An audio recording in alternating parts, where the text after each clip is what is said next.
اور ان چاروں قرآن مجید کو رائج کر دیا اور یہ کہہ دیا کہ اس کے علاوہ کوئی دوسرا قرآن مجید نہیں ہے، جس کے پاس ہے وہ جلا دے، یعنی کہ قرآن مجید کو جلانے کا حکم دینے والا تیسرا خلیفہ عثمان تھا۔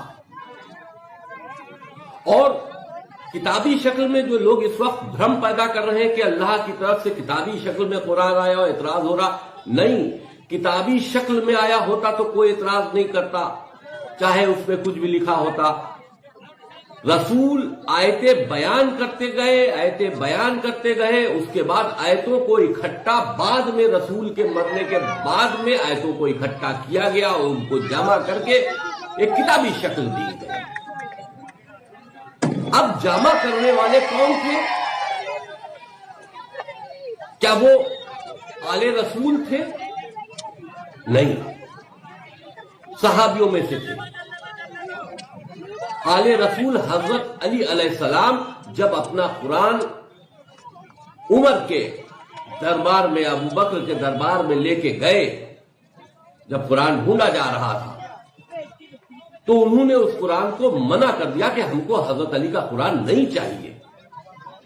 ہم نے تمام مجلسوں میں یہ سنا ہے کہ جو قرآن حضرت علی دینے گئے تھے، جو خلیفاؤں نے وہ قرآن نہیں لیا، وہ قرآن اب جب ہمارے امام کا ظہور ہوگا تو ان کے ہاتھ میں ہوگا، اگر کہ وہ قرآن جو امام علی کا ہے اور وہ آخری جو ہمارے امام ہیں ان کے ہاتھ میں ہوگا اور وہ ظہور کریں گے، تو یعنی کہ کچھ نہ کچھ تو اس قرآن میں غلط ہے، تبھی تو وہ صحیح قرآن لائیں گے، یا تو یہ عقیدہ غلط ہے، اور اگر عقیدہ صحیح ہے تو پھر یہ قرآن غلط ہے۔ قرآن کو لکھنے والے 3 خلیفہ اور پبلش کرنے والے 3 خلیفہ اور اس پہ قرآن کی مہر لگانے والے 3 خلیفہ، اور ان تینوں خلیفاؤں نے اس قرآن مجید کو جاری کیا۔ اب کہا جاتا ہے کہ ٹھیک ہے، کتاب عثمانی جس کو ہم قرآن مجید بھی کہتے ہیں، اس کو کتاب عثمانی بھی کہتے ہیں کیونکہ عثمان نے اس کو جاری کیا تھا۔ اگر کہ کہا یہ جاتا ہے کہ رسول کے بعد یہ سب واقعہ ہوا ہے، تو آل رسول نے کبھی بھی اس پر کوئی نکتہ چنتی نہیں کی، اس پر کوئی آبجیکشنز نہیں کیے، تو ہم کون ہوتے اس پہ آبجیکشنز کرنے والے؟ بہت سی ایسی مصلحتیں تھیں مولا علی کے زمانے میں جس کو مصلحتاً انہوں نے اس پر خاموشی اختیار کی۔ اگر کہ جو عثمان نے قرآن جاری کیا تھا، اگر کہ اس قرآن کو رائج کر دیا جاتا، جاری کر دیا گیا تھا، اس کو حضرت علی روک دیتے اور جو ان کے پاس قرآن تھا اس کو جاری کرتے، تو اسلام میں 2 قرآن ہو جاتے۔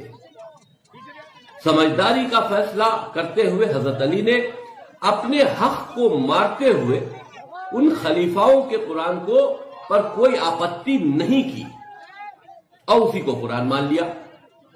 ہم یہ نہیں کہہ رہے کہ مکمل قرآن غلط ہے، ان کی کچھ آیتیں کیونکہ یہ سیدھے نہیں آئی ہیں، رسول نے لکھی بھی نہیں ہے، رسول کے خاندان سے لی بھی نہیں گئی ہے، یہ خلیفاؤں نے لکھوائی ہیں، تو اگر اس میں کوئی شک کی گنجائش ہو رہی ہو تو ہم اس پر شک کر کے ہم اس پر بات کر سکتے ہیں، کیونکہ یہ خلیفاؤں کی لکھی ہوئی کتاب ہے۔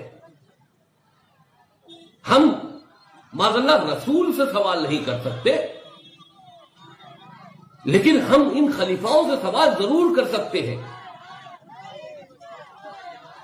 اگر کہ یہ بات کہی جائے کہ آل رسول نے اس بات کو کبھی خود توجہ نہیں دی یا کبھی خود اس پر اعتراض نہیں کیا، تو میں تمام شیعہ مولویوں، تمام شیعہ حضرات سے پوچھنا چاہتا ہوں کہ اعتراض تو انہی نے خلیفاؤں پہ بھی نہیں کیا تھا۔ پہلے خلیفہ چن کے آ گئے، رسول کی میت پڑی رہی، اس پہ شرکت نہیں کی اور چناؤ کر کے چن لیے گئے۔ دوسرے خلیفہ بھی بن گئے، تیسرے خلیفہ بھی بنا لیے گئے، چوتھے نمبر پر حضرت علی کا نام لایا گیا۔ انہوں نے چوتھا نمبر قبول کیا، جبکہ ان کو پہلا خلیفہ رسول ڈکلیئر کر کے گئے تھے، لیکن ان کے ساتھ ناانصافی ہوئی، لیکن انہوں نے اعتراض نہیں کیا۔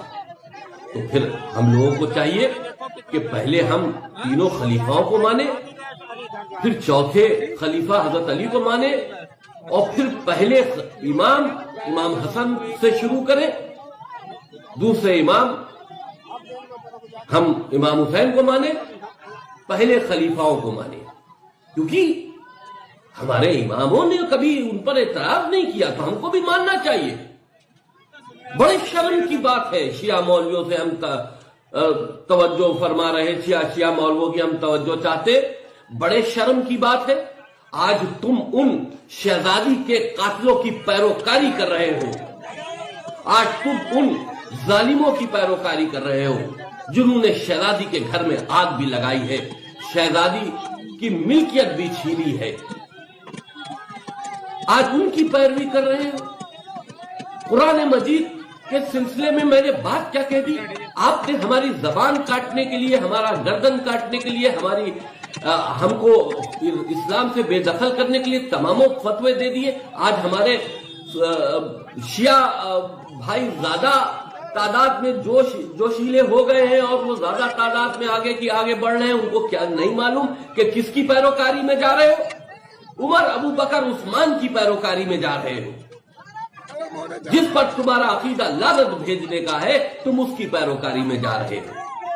قرآن تو ایک آڑ کی بات ہے، اور قرآن کے سلسلے میں جو میں نے باتیں کہی ہیں وہ جائز باتیں اس لیے ہے کہ قرآن میں دو طرح کی آیتیں ملتی ہیں، ایک انسانیت کے لیے اچھے سندیش دیتی ہیں، ایک انسانیت کے لیے برے سندیش دیتی ہیں۔ ہم نے یہی بات کہی ہے، جو انسانیت کے لیے اچھے سندیش دیتی ہے وہ تو اللہ کے سندیش ہے، لیکن اللہ انسانیت کے لیے خراب، بے تکے، ظلم زیادتی سے بھرے کوئی بھی کلام نہیں کر سکتا۔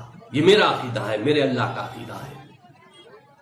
ہم اپنے اللہ کے اوپر عقیدہ رکھتے ہیں، اپنے رسول پر عقیدہ رکھتے ہیں، اور ان کے ذریعے جو قرآن مجید کی آیتیں اتاری گئی اس پر عقیدہ رکھتے ہیں، لیکن کتاب عثمانی پر چیلنج کرتے ہیں۔ یہ سازشن کتاب عثمانی کو تیار کیا گیا، انہی کتاب عثمانی کی آیتوں سے ہمارے اماموں کے قلم کرنے کے فتوے جاری ہوئے ہیں، ہمارے اماموں کو جیل میں رکھا گیا ہے ان قرآنی آیتوں کا بیس بنا کر۔ ہم کو بھولنا نہیں چاہیے کہ ہم کیا کر رہے ہیں۔ 1400 سال پہلے اگر کسی نے آواز نہیں اٹھائی تو اس کا مطلب ہے اس حق کی بات کی آواز کوئی نہیں اٹھانے والا ہے۔ ہم کب تک ان کے تلوے چاٹتے رہیں گے؟ آج بھی ہم انہی قرآن کی آیتوں کے تحت پوری دنیا میں کاٹے جا رہے ہیں۔ ہم غیر مسلم سب کبھی پاکستان میں، کبھی افغانستان میں بری طرح کاٹے جا رہے ہیں، اسی قرآن کے حوالے سے کاٹے جا رہے ہیں۔ قرآن ایک وہ کتاب ہے جو چھوٹے موٹے انسان کی یا کسی چھوٹے موٹے عالم کی نہیں ہے، یہ اللہ کی کتاب ہے۔ اللہ جب بندوں سے کلام کرتا ہے تو اپنی اس لینگویج میں کلام کرتا ہے، اپنے ان وچاروں کے ساتھ میں کلام کرتا ہے جو پورے انسانوں کے لیے ہو، خاص کر کے کچھ لوگوں کے لیے فیور میں ہو، خاص کر کے کچھ لوگوں کے لیے خلافت میں۔ ہمارا اللہ ایسی دوہری نیتی اپنا نہیں سکتا۔ لاؤ مولا علی کا قرآن، ہم تو کہتے ہیں، چلیے میں رٹ واپس لیتا ہوں، ہم چیلنج کرتے ہیں شیعہ مولوی حضرات سے، عالم دین سے، جو 26 آیتوں کے سلسلے میں ہم نے رٹ داخل کی ہے، اگر ان 26 آیتوں کا عمل آل رسول نے، یعنی کہ پہلے امام سے لے کے آخری امام تک اپنی زندگی میں انہی نے اس کو کر کے دکھایا ہو، اپنی عملیہ زندگی میں اس پر ان لوگوں نے اس پر اپنے سے جوڑتے ہوئے کوئی عمل کیا ہو اور کتاب میں لکھا ہو ہماری، ہم کو لا کے دو، ہم آج اس PIL کو واپس کریں گے۔ قرآن مجید ہم اہل بیت کو کہتے ہیں بولتا قرآن ہے. جو قرآن بول رہا ہے وہ ان آیتوں پر عمل نہیں کر رہا ہے، اور جو قرآن خاموش ہے، کتاب کی شکل میں ہے، اس سے تم یہ امید رکھ رہے ہو کہ جو اس میں لکھا ہوا ہے سب صحیح ہے. اعتراض تب نہیں تھا جب رسول لکھتے تھے، اعتراض تب نہیں تھا جب اللہ کی طرف سے آتی. اعتراض اس لیے ہے پیدا ہوتا ہے کہ اس کو لکھنے والے خلیفہ تھے، ڈھونڈوانے والے خلیفہ تھے. ہم لوگوں کو اس سے دور رکھا گیا تھا. آج ان کے مرچیں اسی لیے لگی ہے کہ ان کی سازش پکڑی جا رہی ہے. انہی نے خاکہ کیچا تھا دنیا میں انسانی آتنکواد کو پیدا کر کے اور پوری دنیا پر چڑھائی کر دینے کا، پوری دنیا میں قتل و عام کر دینے کا. اس کا سہارا انہی نے قرآن شریف میں چھوٹی چھوٹی سورے ڈال کر، چھوٹی چھوٹی آیتیں ڈال کر لیا ہے. ہم ان آیتوں کو چیلنج کر رہے ہیں کہ یہ راشٹر کے ہت میں نہیں ہے. اس سے راشٹر کو نقصان ہے، ہماری دیش کی سرکشا کو نقصان ہے، ہمارے مسلمان نوجوانوں کو نقصان ہے. تو لوگوں کا اعتراض ہو رہا ہے. جس کو اعتراض کرنا ہے سپریم کورٹ میں جا کر داخل یاچکا میں اپنا حلف نامہ لگائے اور اعتراض کرے. ہمارے وکیل بھی رہیں گے، ہم اعتراض کا جواب دیں گے.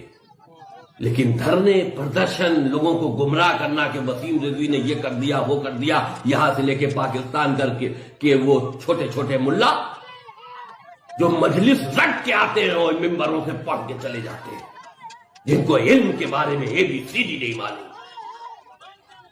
یہ رٹو طوطے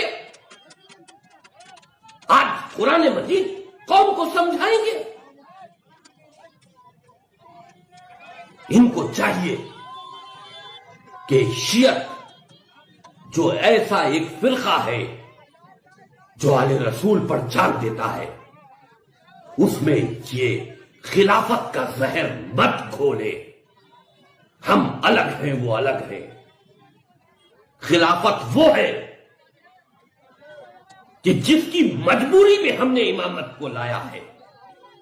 اگر مولا علی کا حق مولا علی کو دے دیا گیا ہوتا، پہلا خلیفہ بنا دیا گیا ہوتا، تو یہ لڑائی ختم ہو جاتی، وہیں پر ختم ہو جاتی. لیکن ایسا نہیں کیا گیا.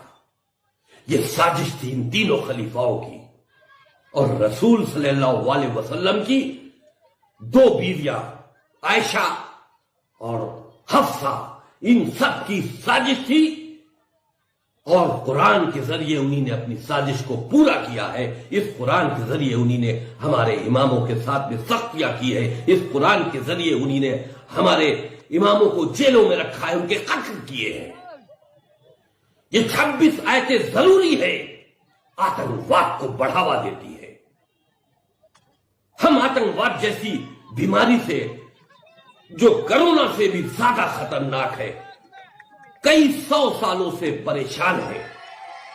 پوری دنیا پریشان ہے اور شیعہ خاص کر کے پریشان ہے کہ شیعہ جہاں بھی ہوتا ہے یہ قرآن کے ماننے والے ان کو مشرک، ان کو کافر کہہ کر ان کی گردنیں اتار لیتے ہیں.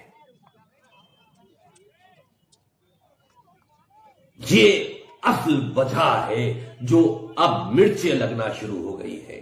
یہ خلیفاؤں کی سازش جب کھلنے لگی ہے تو مرچیں لگنا شروع ہو گئی ہے. اور پھٹکار کی بات یہ ہے کہ اس میں چند جاہل قلب جواد جیسے ہمارے مولوی بھی شامل ہو گئے ہیں، اس بات کا بکھیڑا بناتے ہوئے کہ قرآن کے اوپر کہہ دیا، قرآن کے اوپر کہہ دیا.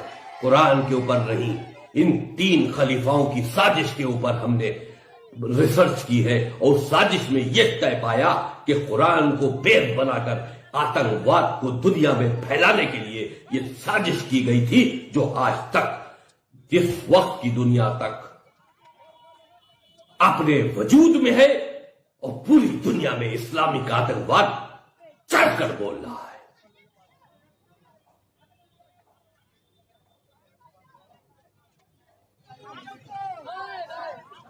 آگے چلے آگے.